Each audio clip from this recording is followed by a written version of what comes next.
Breaking news చూస్తున్నాం. Team India cricket fans కి big shock అని చెప్పుకోవాలి.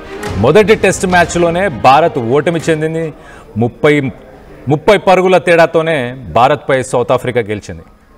ఇటు south Africa score 159 and 153, India score 189 and 93. 15 సంవత్సరాల తర్వాత సౌత్ ఆఫ్రికా మన ఇండియన్ సాయిల్లో మనపై విజయాన్ని సాధించింది ఈసారి. సో మొత్తం మీద దీనికి సంబంధించి ఒక్కసారి వివరాలు చూస్తే కనుక ఇటు సైమన్ హార్మర్ 8 వికెట్లు తీసుకున్నాడు ఈ గేమ్లో. అలాగే మొత్తానికైతే వాళ్ళ టీంని 1-0 లీడ్లో ప్రస్తుతానికైతే ఈ సిరీస్ లీడింగ్లో వాళ్ళ టీంని ముందుకు తీసుకెళ్లడానికి చాలా హెల్ప్ చేశాడు. సో ఇండియాకి సంబంధించి కూడా మనం చూస్తే ఇటు కుల్దీప్ యాదవ్ కొన్ని వికెట్స్ తీశాడు. లంచ్ తర్వాత ఇటు బుమ్రా కూడా కొన్ని వికెట్స్ తీశాడు. మొహమ్మద్ సిరాజ్ కూడా ఇటు కైల్ వెరిన్ అలాగే మార్కో జెన్సన్ వీళ్ళ వికెట్స్ తీశాడు. కానీ మొత్తం మీద ఆ ప్రెషర్ని అయితే బిల్డ్ చేయలేకపోయారు, ఆ స్కోర్స్ని కంట్రోల్ చేయలేకపోయారు. 30 రన్లు లీడ్ తీసుకొని సౌత్ ఆఫ్రికా గెలిచినట్టు చాలా క్లియర్గా తెలుస్తుంది. దీనిపై ఇటు సౌరవ్ గంగూలీ కూడా దీనిపై స్పందించారు. ఆయన ఇప్పుడు ప్రస్తుతానికైతే క్రికెట్ అసోసియేషన్ ఆఫ్ బెంగాల్కి ప్రెసిడెంట్గా వర్క్ చేస్తున్నారు. ఆయన ఏం చెప్తున్నారంటే ఇండియా సౌత్ ఆఫ్రికా మ్యాచ్ జరగడానికి 4 రోజుల ముందు కూడా ఆ పిచ్ ఏదైతే ఉందో ఆ పిచ్ని వాటర్ చేయలేదు. ఆ పిచ్కి వాటర్ ఇవ్వకపోవడంతోనే ఆ పిచ్లో కొన్ని డార్క్ ప్యాచెస్ ఫామ్ అయినాయి. అలాగే బాల్ బౌన్స్ అవుతుంది. ఈ మ్యాచ్ ఓడిపోవడానికి ఇది కూడా ఒక కారణం అని చెప్పేసి సౌరవ్ గంగూలీ కూడా ఒక సెన్సేషనల్ స్టేట్మెంట్ అయితే ఆయన చేసుకొచ్చాడు. ఇటు సీనియర్ ఫార్మర్ క్రికెటర్స్ కూడా మనం చూస్తే కనుక ఇటు మైకల్ వా అలాగే హర్భజన్ సింగ్ వీళ్ళు కూడా బ్యాటింగ్కి సంబంధించి ఇటు పిచ్కి సంబంధించి వాళ్ళు కూడా మాట్లాడారు. కొన్ని డార్క్ ప్యాచెస్ ఉన్నాయి, ఆ ట్రాక్లో డార్క్ ప్యాచెస్ ఉన్నాయి. టెస్ట్ మ్యాచ్ స్టార్ట్ అయినప్పటి నుంచి కూడా ఆ డార్క్ ప్యాచెస్ ఎవిడెంట్గా కనిపిస్తున్నాయి. బాల్ బౌన్స్ అవ్వడం కానీ ఇవన్నీ.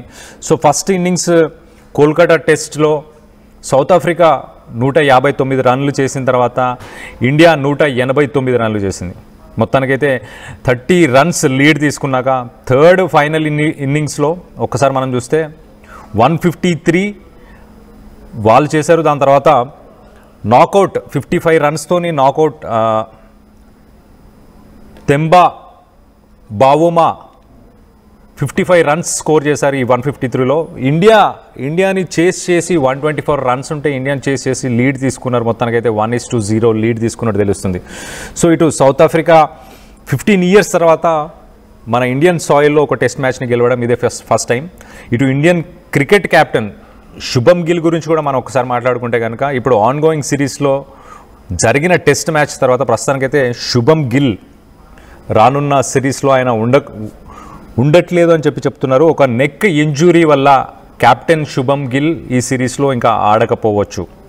ఇన్సిడెంట్కి సంబంధించి ఒకసారి డీటెయిల్స్ చెప్పే ప్రయత్నం చేస్తా. Captain Shubham Gill had a neck injury on Day 2 of the ongoing test against south Africa in Kolkata.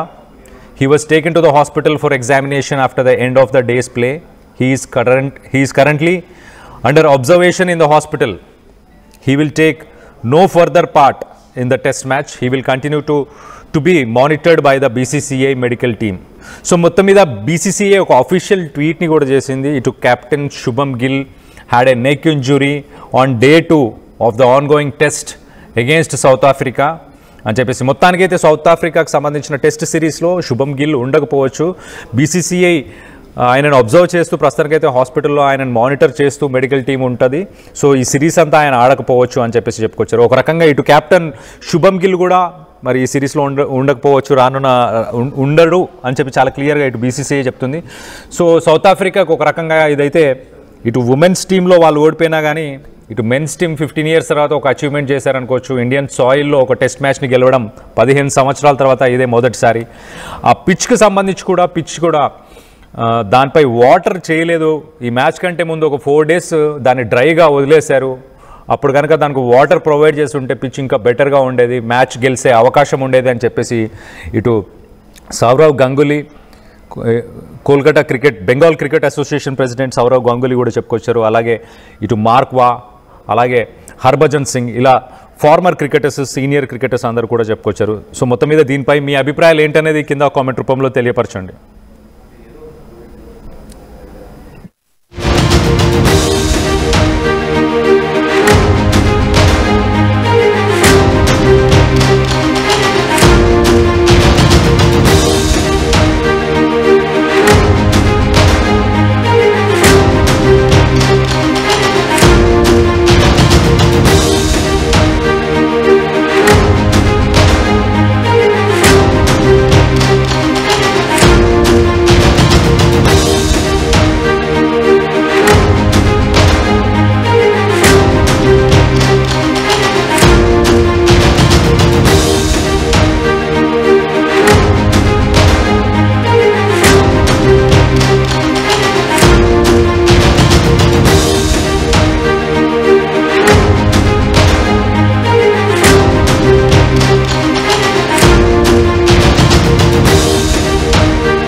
Local to global news at your finger tips. మీ చేతిలో ఒక ఆయుధం. Download raw TV app. Media legend Ravi Prakash is back.